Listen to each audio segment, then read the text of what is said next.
Hello नमस्कार दोस्तों, आपका हमारे YouTube channel exam helper RPSC RSSB में हार्दिक स्वागत और अभिनंदन है। साथियों, आरपीएससी यानी कि राजस्थान लोक सेवा आयोग द्वारा आयोजित होने वाली सेकंड ग्रेड भर्ती परीक्षा की जो पीवाईक्यू सीरीज है साथियों, प्रीवियस ईयर क्वेश्चन वो हम यहाँ पर संचालित कर रहे हैं। तो उसमें 10 से 15 मिनट के आपके छोटे छोटे वीडियोस होने वाले हैं, जिनमें आपको 10 से 20 क्वेश्चन यहाँ पर करवाए जाएंगे। तो साथियों, सारे जो प्रश्न है वो पुराने होंगे। अभी तक हमने इसमें 4 से 5 वीडियोस हमने अपलोड कर दिए गए हैं, जो कि पहले इसी पेपर के अन्य क्वेश्चन से संबंधित है। अब आपको आज के इस वीडियो में बिना समय गवाए हम आज का वीडियो का जो पहला प्रश्न है वो आज शुरू करते हैं। उससे पहले अगर आप इस चैनल पर नए हैं तो दोस्तों मेरी आपसे रिक्वेस्ट रहेगी कि चैनल को शेयर भी करें और सब्सक्राइब जरूर करें। अपने दोस्तों के साथ बताएं कि ऐसी एक सीरीज यूट्यूब पर जो है पहली बार चल रही है साथियों। तो आज का जो पहला प्रश्न है वो है यहाँ पर 41। प्रश्न कह रहा है कि 1 × 10⁻⁸ मोलर HCl विलयन का पीएच क्या है। तो साथियों, यहाँ पर HCl जो है उसकी मोलर सांद्रता दी हुई है इतनी, और पूछ रहा है आपसे पीएच। तो सबसे पहले मेरे दोस्तों, ऐसे प्रश्न सोल्व करने के लिए आपको सबसे पहले तो क्या होना चाहिए, पीएच क्या होता है ये पता होना चाहिए। तो मेरे दोस्तों, पीएच क्या है? पीएच कुछ नहीं है, ऋणात्मक लोगरिथम है किसकी सांद्रता का? H+ आयनों की सांद्रता का। तो मेरे दोस्तों, अगर ऐसा शब्द आपको दिख जाए, ऋणात्मक लोगरिथम दिख जाए, किसकी सांद्रता का दिख जाए? H+ की सांद्रता का, यानी कि हाइड्रोजन आयनों की ऋणात्मक लोगरिथम वाली जो सांद्रता है साथियों, वो क्या कहलाती है? पीएच। तो पीएच ज्ञात करने के लिए सबसे पहले चलते हैं अपन इस प्रश्न के सॉल्यूशन पर। तो साथियों, इस प्रश्न के सॉल्यूशन पर चलने से पहले मैं आपको ये बता दूं कि ये जो मोलर सांद्रता दी हुई है वो आप देख रहे हैं। तो मेरे दोस्तों, आपको जैसा कि पता है कि HCl जो है वो कौन सा एसिड है? स्ट्रॉन्ग एसिड है। तो यहाँ पर HCl की जो मोलर सांद्रता दी गई थी वो मेरे दोस्तों कितनी दी गई थी? 10⁻⁸ मोलर सांद्रता यहाँ पर HCl की दी गई थी। अब आपको पता है कि HCl एक स्ट्रॉन्ग एसिड है, तो इसकी जो पीएच इसकी जो पीएच है, सोल्यूशन की पीएच, वो क्या 7 से ज़्यादा होगी क्या?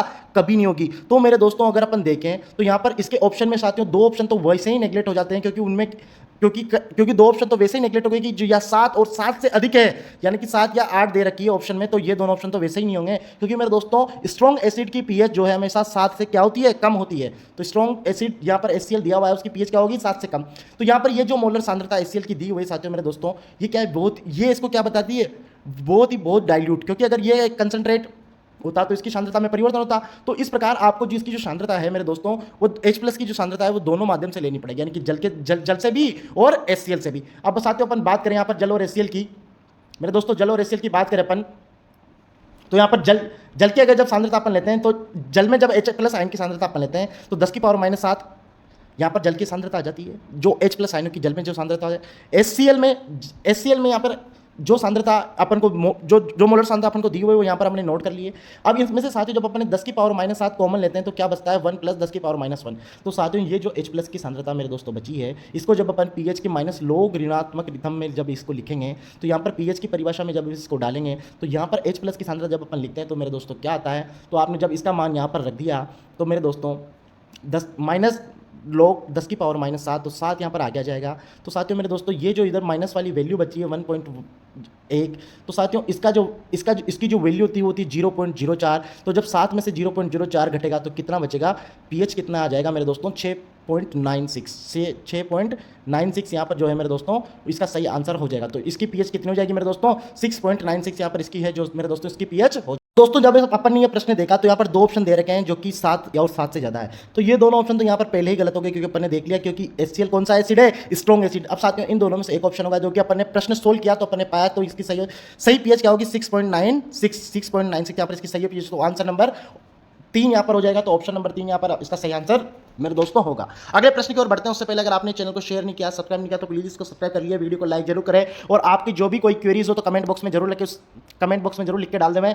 अगला जो प्रश्न है मेरे दोस्तों वो है यहाँ पर for a reaction to occurs spontaneously. तो साथियों, यहाँ पर स्वतः प्रवर्तित होने के लिए, अभिक्रिया का स्वतः प्रवर्तित होने के लिए मेरे दोस्तों कौन सी शर्त है जो कि अभिक्रिया को स्वतः प्रवर्तित होने के लिए ΔH का ऋणात्मक होना चाहिए, ΔS का ऋणात्मक होना चाहिए, या ΔH+ T∆S का ऋणात्मक होना चाहिए, या फिर अगला जो ऑप्शन है मेरे दोस्तों वो ये है ΔH - T∆S का ऋणात्मक होना चाहिए। तो सबसे पहले मैं बता दूं, सबसे पहले इसके लिए तो गिब्स मुक्त ऊर्जा जो फलन है ΔG उसका ऋणात्मक होना चाहिए। तो ΔG का मान मेरे दोस्तों क्या है? वो ये रहा, ΔH - T∆S। ये जो अगर जिस अभिक्रिया के लिए ये नेगेटिव होगा मेरे दोस्तों, ये नेगेटिव होगा ΔH - T∆S, वो अभिक्रिया क्या है? स्वतः प्रवर्तित हो जाएगी। तो इसका सही आंसर मेरे दोस्तों क्या हुआ?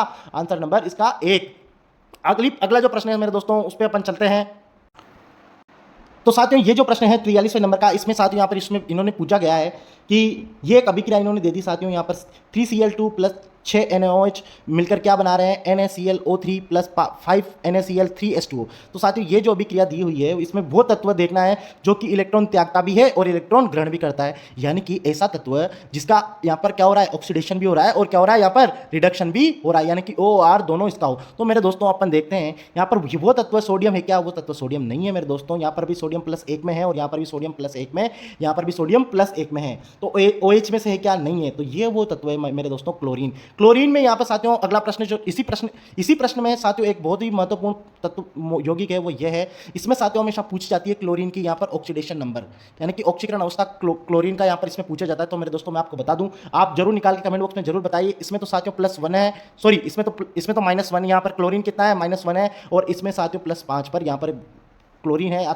क्लोरीन यहाँ पर इसका सही राइट आंसर हो जाएगा। क्लोरीन यहाँ पर अलग अलग ऑक्सीडेशन नंबर रख रहा है इस यौगिक में, तो इसका ये है कि इसका इलेक्ट्रॉन त्याग भी रहा है और इलेक्ट्रॉन ग्रहण भी कर रहा है, लेकिन इसकी ऑक्सीडेशन नंबर आपको जरूर देखना है एक बार। अगले प्रश्न की ओर अपन चलते हैं। फेन प्लवन विधि का उपयोग निम्न में से किसके सांद्रण में किया जाता है। तो मेरे दोस्तों जो फेन प्लवन विधि है वो ऑक्साइड अयस्कों की सांद्रण में आती है क्या, नहीं आती। क्लोराइड अयस्कों की सांद्रण में आती है, नहीं आती। अमलगम के में नहीं आती। सल्फाइड अयस्कों का जो साथियों सांद्रण है वो किससे किया जाता है, फेन प्लवन विधि से, यानी कि झाग प्लवन जो विधि है मेरे दोस्तों उसमें उसके माध्यम से किसका अयस्कों का सांद्रण करते हैं, सल्फाइड अयस्कों का। तो साथियों जैसे कि ऑप्शन में दिया हुआ है ZnS, तो मेरे दोस्तों इसका सांद्रण अगर आपको करना होगा तो कौन सी विधि से करेंगे, फेन प्लवन विधि से, यानी कि सल्फाइड जो अयस्क के साथियों उसका सांद्रण किससे करेंगे, फेन प्लवन विधि से। अगला जो प्रश्न है बहुत सरल है लेकिन कहीं सारी भर्ती परीक्षाओं में पूछा गया है, वाटर गैस है CO+H2O, CO2+H2, CO+N2, CO+H2। तो मेरे दोस्तों सही आंसर इसका क्या हो जाएगा, CO+H2, आंसर नंबर 4, यानी कि CO+H2 जो मेरे दोस्तों इसका सही आंसर क्या हो जाएगा, CO+H2 जो है कौन सी गैस कहलाती है, वाटर गैस। अगले प्रश्न की ओर बढ़ते हैं। इसमें से पूछा गया है निम्नलिखित में से कौन सा कॉपर का खनिज है, यानी कि एक जो खनिज है साथियों, 4 खनिजों के यहाँ पर नाम दिए हुए हैं, एक खनिज इनमें से जो है वो कॉपर का होगा और 3 खनिज यहाँ पर अलग होगी। सबसे पहले देखते हैं केलामाइन। तो मेरे दोस्तों केलामाइन जो है साथियों कौन से तत्व का खनिज है, तो केलामाइन है मेरे दोस्तों जिंक का।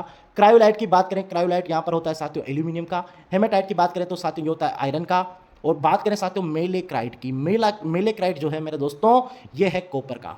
तो कॉपर का खनिज यहाँ पर कौन सा हो गया मेरे दोस्तों, मेलेक्राइट। तो इस क्वेश्चन नंबर 46 का राइट आंसर क्या होगा मेरे दोस्तों, आंसर नंबर 4 मेलेक्राइट। अन्य जो यहाँ पर खनिज जो आप अन्य जो अयस्क आपने देखे वो आप देख रहे हैं कि वो किस तत्व से मिलते हैं, तो उसका नाम हमने बता दिए। अगला प्रश्न है साथियों यहाँ पर IUPAC नोमेनक्लेचर से, यानी कि एक यहाँ पर संरचना दी हुई है इस संरचना का आपको IUPAC नाम बताइए। बड़ी ही सीधी सी सरल सी संरचना है। इसमें सबसे पहले देखते हैं नंबरिंग कहाँ से करेंगे, जहाँ पर सर्वाधिक शाखाएं होगी। तो मेरे दोस्तों सर्वाधिक शाखाएं कहाँ हैं, यहाँ पर है। तो 1 2 3 4 5 और ये 6 कार्बन की श्रृंखला है, यानी कि हेक्सेन तो होगा, हेक्सेन सब में है, हेक्सेन है, लेकिन बेंजीन नहीं होगा क्योंकि भाई साहब एरोमेटिक नहीं है। तो ऑप्शन नंबर 2 तो यहीं पर ही गलत हो गया। अब बात करते हैं साइक्लो है या नहीं है। तो मेरे दोस्तों साइक्लो तो है, तो इसमें देखते हैं, इसमें साइक्लो नहीं दिया हुआ है, तो इन दोनों में से एक ऑप्शन होगा। उससे पहले बात करते हैं साथियों 3 इथाइल 1 डाइमेथिल, तो ऑप्शन में तो यही होगा 1 डाइमेथिल आएगा 3 इथाइल। तो यहाँ पर बात करना है M पहले आता है अल्फाबेटिकली या E पहले आता है। तो मेरे दोस्तों E पहले आता है, अतः आंसर में क्या पहले आएगा, तो इथाइल साथियों, इथाइल जो है वो पहले आएगा, मिथाइल बाद में आएगा। तो 3 इथाइल 1 डाइमेथिल साइक्लोहेक्सेन। तो आप ऑप्शन नंबर 3 जो है मेरे दोस्तों इसका सही आंसर होगा। साथियों 47वें का जो है आंसर क्या होगा मेरे दोस्तों, 3 इथाइल 1 डाई मिथाइल साइक्लोहेक्सेन। इस संरचना का IUPAC नाम यहाँ पर रखा जाएगा। अगली जो साथियों संरचना है ये आपको कॉपी में बनानी है, मैं इसका अभी यहाँ पर सीधा आंसर बता रहा हूँ आपको। 48 वाला जो प्रश्न है साथियों ये है नंबर ऑफ सिग्मा और पाई बॉन्ड्स इन ब्यूटेनाइन आर्स। तो साथियों ब्यूटेनाइन में जो है सिग्मा और पाई बंधों की संख्या मेरे दोस्तों कितनी पाई जाती है, इसका सही आंसर मेरे दोस्तों वो है 7 यहाँ पर सिग्मा बंध मिलेंगे और 3 यहाँ पर पाई बंध मिलेंगे। तो 7 सिग्मा और 3 पाई इस संरचना में मिलते हैं। आपको संरचना एक बार बनानी है। अगले प्रश्न की ओर बढ़ते हैं मेरे दोस्तों। अगला जो प्रश्न है साथियों, उस एल्कीन का नाम बताइए जिसके ओजोनी अपघटन से एसीटोन प्राप्त होता है। बहुत ही महत्वपूर्ण प्रश्न है साथियों मेरे दोस्तों, कहीं भर्ती परीक्षाओं में पूछा गया है ओजोनोलाइसिस से एसीटोन किससे प्राप्त होता है। तो मेरे दोस्तों ये बहुत फेमस प्रश्न है, कई बार रिपीट हुआ है। इसका सीधा सीधा जो आंसर है मेरे दोस्तों C6H12 की यहाँ पर साथियों H12 की यहाँ पर मेरे H12 की 6 कार्बन के यहाँ पर साथियों स्ट्रक्चर बनेगी 2,3 डाइमेथिल 2 ब्यूटीन, यानी कि ये जो ऑप्शन है साथियों मेरे दोस्तों ये इसका सही आंसर होगा। इसमें इसमें जहाँ पर डबल बॉन्ड आएगा तो साथियों मेरे दोस्तों दोनों तरफ यहाँ पर एसीटोन आ जाएंगे, दोनों तरफ यहाँ पर एसीटोन जुड़ जाएगा और बीच का जो डबल बॉन्ड है ये टूट जाएगा, ये ब्रेक हो जाएगा। तो साथियों बीच वाला कार्बन तो इधर के ऑक्सीजन से जुड़ जाएगा, इधर वाला कार्बन के ऑक्सीजन जुड़, तो ये दोनों जो संरचना है साथियों एसीटोन बन जाएगी। यानी पहला कीटोन क्या कहलाता है मेरे दोस्तों? एसीटोन। तो साथियों इससे एक नहीं दो एसीटोन यहाँ पर आपको प्राप्त होंगे। तो सही आंसर मेरे दोस्तों इसका क्या हो जाएगा? 2,3-डाइमिथाइल-2-ब्यूटीन। तो साथियों आप इसको एक बार जरूर अपनी कॉपी में करें। अगला जो प्रश्न है मेरे दोस्तों वो है यहाँ पर 50वें नंबर का, निम्न में से कौन सा समूह आने वाले इलेक्ट्रॉन शनि को बेंजीन में लेकर मेटा स्थिति पर निर्देशित करता है?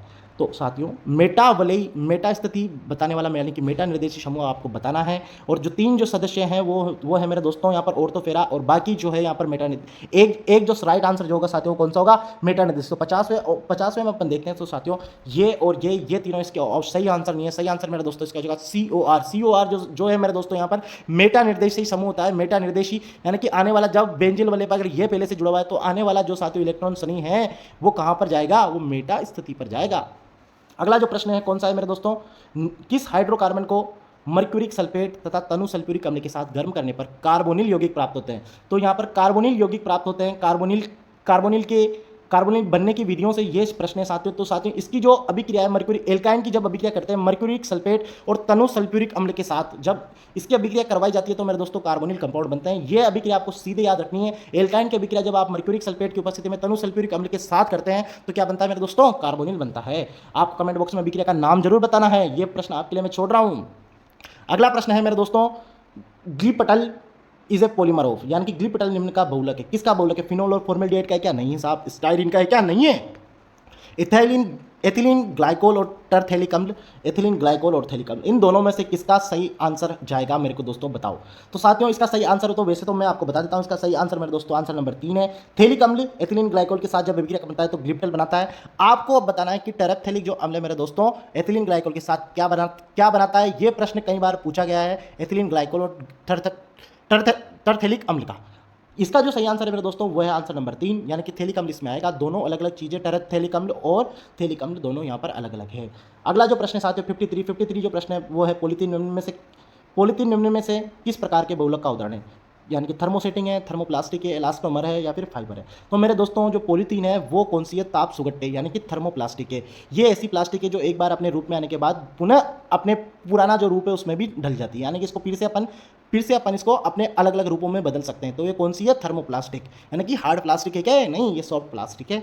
अगला जो प्रश्न है मेरे दोस्तों वो है यहाँ पर औषधि वाले चैप्टर से, नॉरएथिंड्रोन है एक कौन सी औषधि है? एंटासिड है, पीड़ारी है, एंजाइम है या फिर प्रतिजनन क्षमता औषध है? तो इसका सही आंसर है मेरे दोस्तों प्रतिजनन क्षमता औषध जो है नॉरएथिंड्रोन है। इसका नाम आप याद रखना मेरे दोस्तों, कई बार पूछा गया है, सीधा आता है, 2 नंबर दिला के जाता है, कोई दिक्कत नहीं है। नॉरएथिंड्रोन कौन सी है? प्रतिजनन क्षमता औषध। तो साथियों अभी तक अगर आपने हमारे चैनल को शेयर नहीं किया, सब्सक्राइब किया तो प्लीज़ इस चैनल को शेयर करें और सब्सक्राइब जरूर करें। अगला जो प्रश्न है मेरे दोस्तों आज की सीरीज का वो है विटामिन B12 में उपस्थित धातु का नाम। विटामिन बी जो 12 है साथियों उसमें कौन सा धातु मिलता है? Zinc, iron, magnesium, cobalt. तो मेरे दोस्तों इसमें सही आंसर क्या हो जाएगा? कोबाल्ट जो है साथियों विटामिन B12 में पाया जाता है। अगला जो प्रश्न है साथियों इसको मैं ट्रिक से आपको याद करा दूंगा, निम्न में से कौन सी संकीर्ण स्पेक्ट्रम प्रतिजीवाणु है?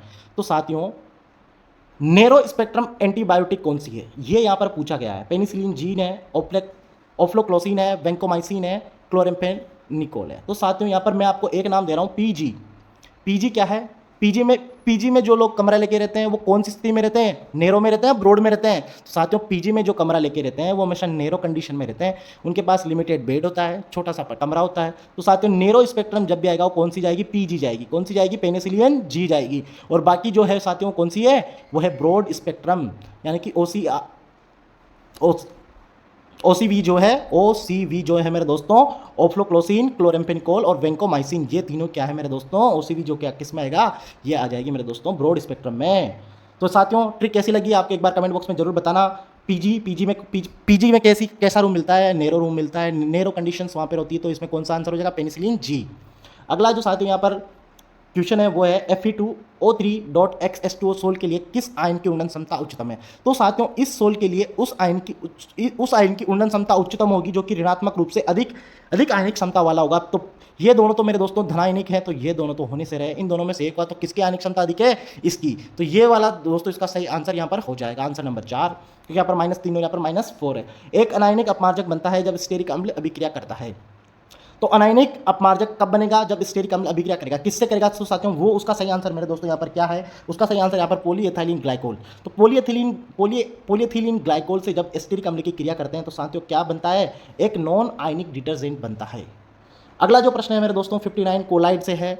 कोलाइड जिसमें परिक्षिप्त अवस्था गैस और परिक्षेपण माध्यम ठोस होता है, यानी कि डिस्पर्शन मीडियम जो है मेरे दोस्तों वो क्या है? सॉलिड, और डिस्पर्ड फेज जो है यानी कि परिक्षिप्त अवस्था जो है मेरे दोस्तों वो क्या है? गैस। तो ये ऑप्शन में 4 दिए हुए हैं, मक्खन, धूल, प्यूमिक स्टोन और फ्रोथ यानी कि झाग। तो इसका सही आंसर है मेरे दोस्तों झावा पत्थर या प्यूमिक स्टोन। प्यूमिक स्टोन में साथियों जो डीएम है जो है यानी कि डिस्पर्शन मीडियम है, यानी कि परिक्षेपण जो माध्यम है मेरे दोस्तों वो क्या है? सॉलिड है, और यहाँ पर जो परिक्षिप्त अवस्था है वो क्या है? गैस है। अगला और आज का जो साथियों अंतिम प्रश्न है वो है प्रकाश रासायनिक धूम कोहरा, इस नाम से भी जाना जाता है, यानी कि photochemical smog is also known as classical smog, reducing smog, acidic smog और ऑक्सीकारक स्मोक। तो साथियों मेरे दोस्तों इसका सही आंसर तो है ऑक्सीकारक धूम कोहरा, यानी कि ऑक्सीडाइजिंग स्मोक जो है मेरे दोस्तों फोटोकेमिकल स्मोक को कहा जाता है। तो साथियों आज का एक अंतिम प्रश्न था, आपको वीडियो कैसा लगा कमेंट बॉक्स में जरूर बताएं। अभी तक आपने चैनल को सब्सक्राइब नहीं किया तो इसको चैनल को जरूर सब्सक्राइब करें। थैंक यू दोस्तों।